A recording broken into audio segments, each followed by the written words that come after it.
নির্যাতন করার পর আল্লাহর পক্ষ থেকে গজব এসেছে। এই জন্য ইউনূস বললেন জাতিদেরকে, দেখো তোমরা আমার দাওয়াত গ্রহণ করো না। ইউনূস আলাইহিস সালাতু ওয়াস সালাম বললেন, তোমরা যদি দাওয়াত গ্রহণ না করো আল্লাহ রাব্বুল আলামিনের পক্ষ থেকে গজব আসবে। আল্লাহ রাব্বুল আলামিন ইউনূসকে বললেন, ইউনূস তুমি দাওয়াত দিতে থাকো, আমি মালিক তাদের ব্যবস্থা করে দেব। ইউনূস দাওয়াত গ্রহণ করে না, কতিপয় দুইজন ছাড়া কেউ দাওয়াত গ্রহণ করে না। ইউনূসের দাওয়াত যখন গ্রহণ না করা হলো, ইউনূস আলাইহিস সালাতু ওয়াস সালাম একা একাই চিন্তা ভাবনা নিলেন। কিছু কিছু সময় দেখা গিয়েছে নবীরা যখন আল্লাহর গজবের ঘোষণা হয়েছে, ওই দেশ ছেড়ে নবী চলে অন্য জায়গায় হিজরত করেছে, তাহলে আমারও হিজরত করতে হবে। কিন্তু আল্লাহর পক্ষ থেকে যতক্ষণ পর্যন্ত আপনাকে বলা না হবে যে তুমি হিজরত করো, ততক্ষণ পর্যন্ত হিজরত করা যাবে না, আপনার থাকতেই হবে। যুদ্ধের সেনাপতি যদি চলে যায় যুদ্ধ চলবে, যুদ্ধ তো চলবে না, আপনার থাকতে হবে। ইউনূসের এটা বোঝা হচ্ছিল যে আমাকে তো কেউ মানে না, আল্লাহ বলেছে গজব আসবে, তো কখন গজব আসবে, যে প্রকার নাফরমানি তাদের মধ্যে আমি চলে যাই। একদিক দিয়ে কিন্তু সে ভুল করে নাই, ভুল করছে একটু খেয়াল করেন যে অন্য নবীরা এইভাবে চলে গেল, বিশ্ব নবী চলে গেল মক্কা থেকে মদিনা, মুসা আলাইহিস সালাম মদিনা থেকে চলে গেল, তো সবাই চলে গেল, আমি চলে গেলে সমস্যাটা কোথায়? এটা তার মানসিকভাবে একটা গবেষণা, এই গবেষণা করে সে বের হলেন। আসলে আল্লাহ যতক্ষণ পর্যন্ত আপনাকে না বলবে ততক্ষণ বের হতে পারবে না। আল্লাহ তো বলেছেন গজব আসবে, কখন আসবে এটা তো বলে নাই। ইউনূসের বোঝা এটা একটা সত্যি যে আমি নিজে নিজেই সে সিদ্ধান্ত নিল যে আমি চলে যাই।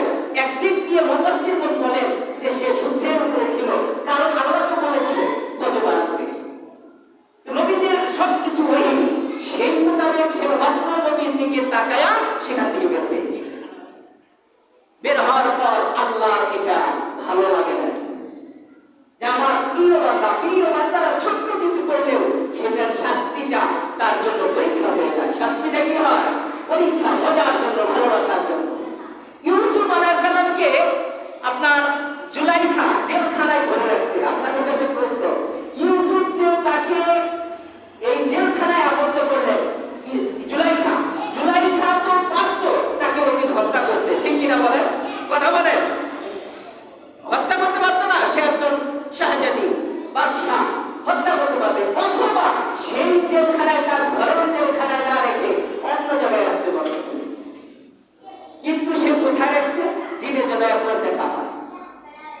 তার মনের ভিতরে হলো, ইউসুফ তোমাকে জেলখানায় রাখছি এই কারণে যে আমার স্বামী যতদিন জীবিত আছে ততদিন তো তোমার সাথে আমার কথা বলা যাবে না, এরপরে সুযোগ তো আল্লাহ যদি ফায়সালা করে তোমার সাথে আমার দেখা হয়ে যাবে। বলেন সুবহানাল্লাহ। এটা তার মনের ভিতরে ছিল, সে অন্য জায়গায় বন্দী করে নাই, এই জন্য কাছে বন্দী করে রাখছে। ভালোবাসার মানুষদেরকে অনেক সময় শাস্তি দেওয়া হয় তার ভালোবাসা নিয়ে। ইউসুফ সেখানে বন্দী হওয়ার মূল কারণটা ছিল, ইউসুফ যখন ছোট ছিল সেই সময় জুলেখা স্বপ্ন দেখেছিল এক বাদশার সাথে সুঠাম দেহের অধিকারী ইউসুফ, অর্থাৎ ইউসুফের সাথে তার বিবাহ হয়েছে।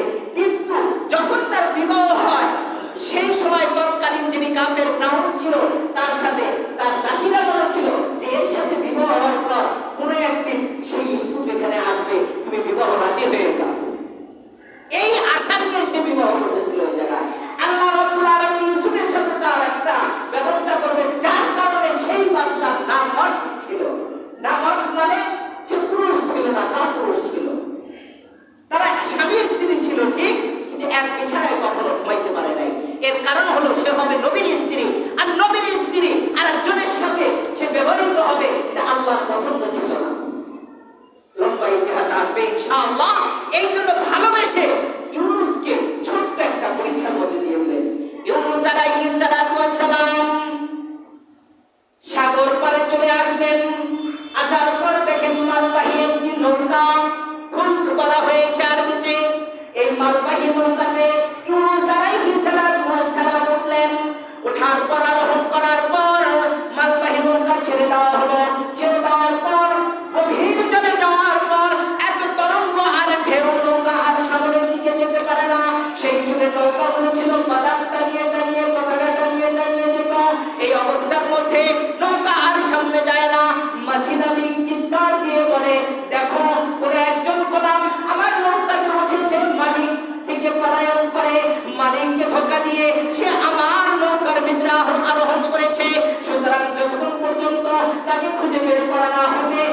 মালপত্র সাগরে না ফেলানো হলো ততক্ষণ পর্যন্ত নৌকা সামনে যাবে না। এটা হলো মাঝির ভাষণ।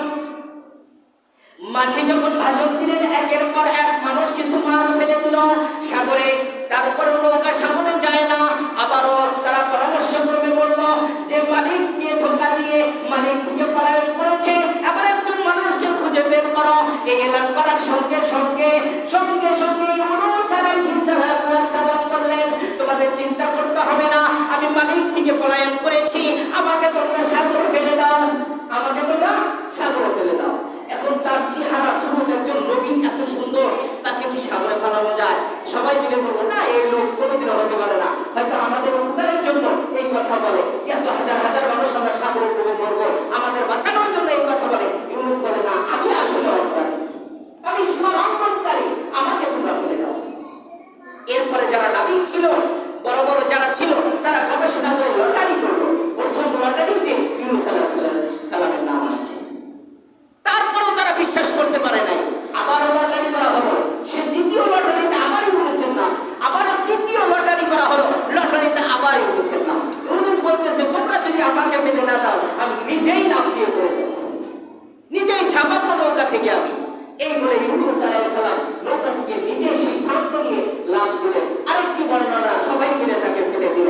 যখন সে লাফ দিলেন, আল্লাহ রাব্বুল আলামিন দানব আকৃতির এক মাছ, আল্লাহ রাব্বুল আলামিন ঘোষণা করলেন যে তোমাকে আদেশ করলাম আমার ইউনূস যেন সেই পানির ভিতরে না পড়ে, পড়ার আগেই তুমি তাকে গ্রাস করে নাও। সুবহানাল্লাহ বলে, এটা আল্লাহর কুদরত। ইউনূস যখন নৌকা থেকে লাফ দিল, ঝাঁপ দিল, ঝাঁপ দেওয়ার সঙ্গে সঙ্গে সেই মাছটি তাকে গ্রাস করে নিল। ইউনূস আলাইহিস সালাম ভাবতেছিলেন, সম্ভাবনা আমি মরে গিয়েছি। ইউনূস আলাইহিস সালাম একের পর এক হাত পা গুলো একটু নড়াচড়া করে দেখেন, তার হাত পা নড়াচড়া করে আল্লাহর উপর শুকরিয়া আদায় করলেন, লা ইলাহা ইল্লা আনতা সুবহানাকা ইন্নী কুনতু মিনাজ জালিমিন। আল্লাহ রাব্বুল আলামিনকে বললেন, মালিক আপনি পবিত্র, আমি সীমা লঙ্ঘনকারী, তুমি আমাকে শক্তি দাও, আমি তোমার ইবাদত করতে গিয়ে এই মাছের পেটের ভিতরেই করব। সুবহানাল্লাহ বলেন, মাছের পেটে। একটা মাত্র মসজিদ পৃথিবীর জমিনে, মসজিদ চলমান, মুসল্লি বসেছিল। তাহলে ইউনূস আলাইহিস সালাম এই মসজিদ সাগরে হাঁটতে ঢুলতে সব জায়গায় চলতেছিল, অর্থাৎ ওই মাছ চলতেছিল, আর এর ভিতরে ছিল ইউনূস। ইউনূস সিজদা করলেন, শুকরিয়া আদায় করলেন আল্লাহর কাছে যে মালিক তুমি আমাকে মাফ করে দাও, ইস্তিগফার করলেন। পবিত্র কোরআনের বাণী আল্লাহ রাব্বুল আলামিন বলেছেন, যদি ইউনূস এই ইস্তিগফার আর দোয়া না করতো, কিয়ামত পর্যন্ত এইভাবে মাছের পেটেই থাকতো। ইউনূস মাছের পেটে থাকেন, এখন মাছ তো তাকে হজম করতে পারে না। আল্লাহর শক্তি তাকে সংরক্ষণের জন্য কোনো প্রকার অসত্য নড়াচড়া না হয়। তিন গভীরের ভিতরে জালিমান শব্দ ব্যবহার করা হয়েছে, জুলমান। এই জুলমান শব্দের অর্থ হলো তিন গভীর।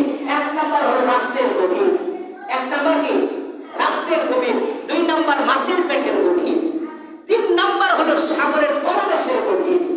এই তিন গভীরে গিয়ে ইউনূস আলাইহিস সালাম আল্লাহর ইবাদত জিকির শুরু করলেন। কতদিন ছিলেন বর্ণনার অভাব নাই। এক বর্ণনা হলো যে একদিন ছিলেন, আরেকটি বর্ণনা 3 দিন, আরেকটি বর্ণনা 4 দিন, আর শেষ বর্ণনা বলেছেন 165 দিন।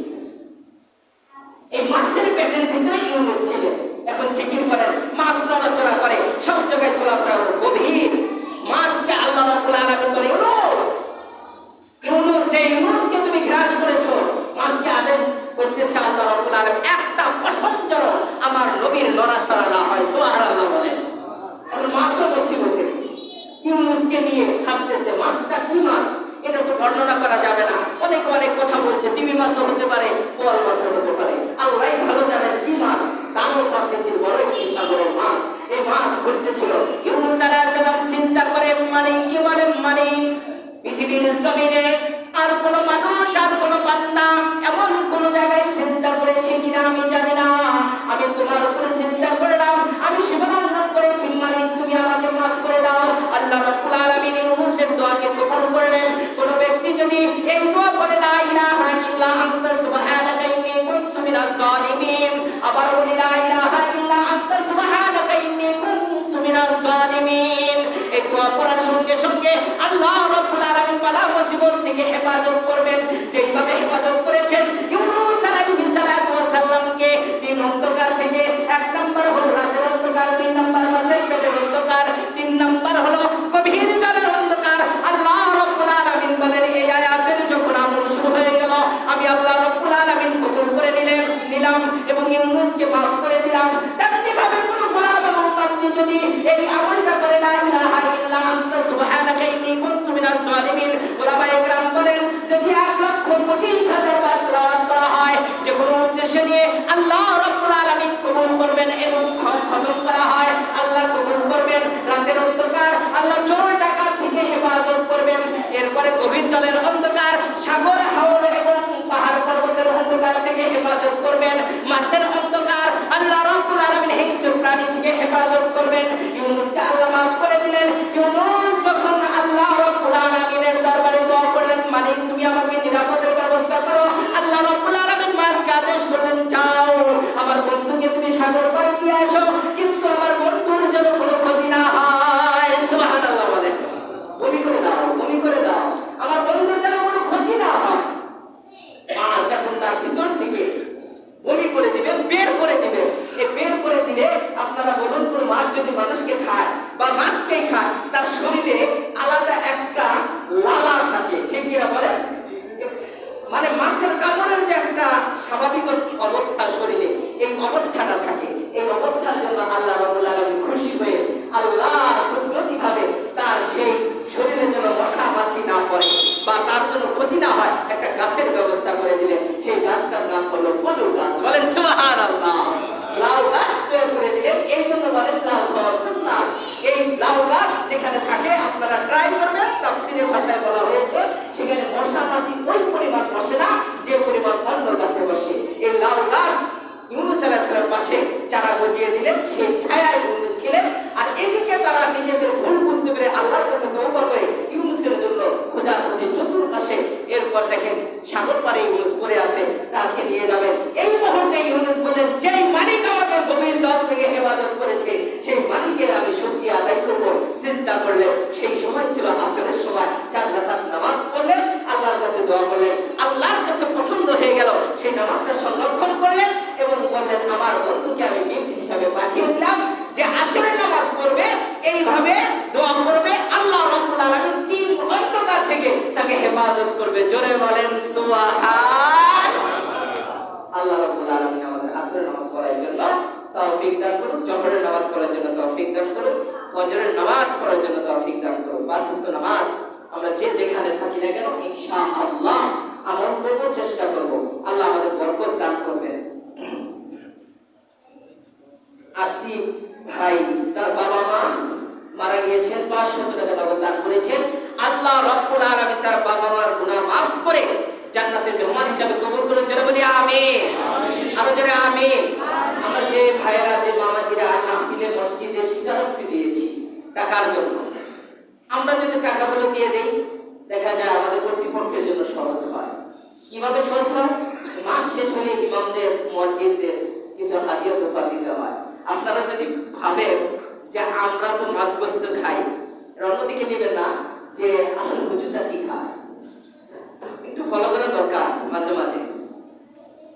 যে আমি তো তাকে ঠিক মতো বেতন দিচ্ছি না, টাকা দিচ্ছি না, তাদের কিন্তু কষ্ট হয় কি না? হয়তো বলতে পারে না। আর আমরা যদি নিয়মিত দেই তাহলে কর্তৃপক্ষের সহজ হয়, তারা দিতে পারবে ইনশাআল্লাহ। আর হুজুরদের মন ওই সময় একটু ভালো থাকবে।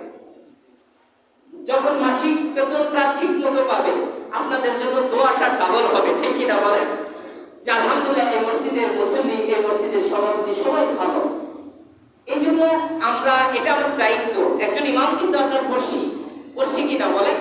একজন ভাই আপনার মসজিদের অংশধারী, তাকে যদি আমরা খেয়াল করতে হয়, শুধুমাত্র সভাপতি, সেক্রেটারি, ক্যাশিয়ারের উপরে চাপায় দিলেন, সভাপতি তো আলহামদুলিল্লাহ আসল মহল্লায় চলে গেছে, তাহলে তো চলবেই না।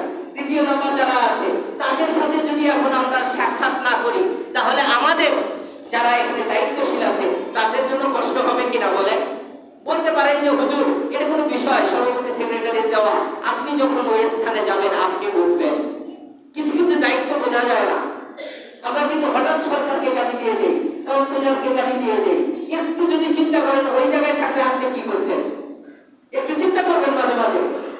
কত মানুষ আল্লাহ স্রষ্টা মানুষকে দেয়, এরপরও আল্লাহ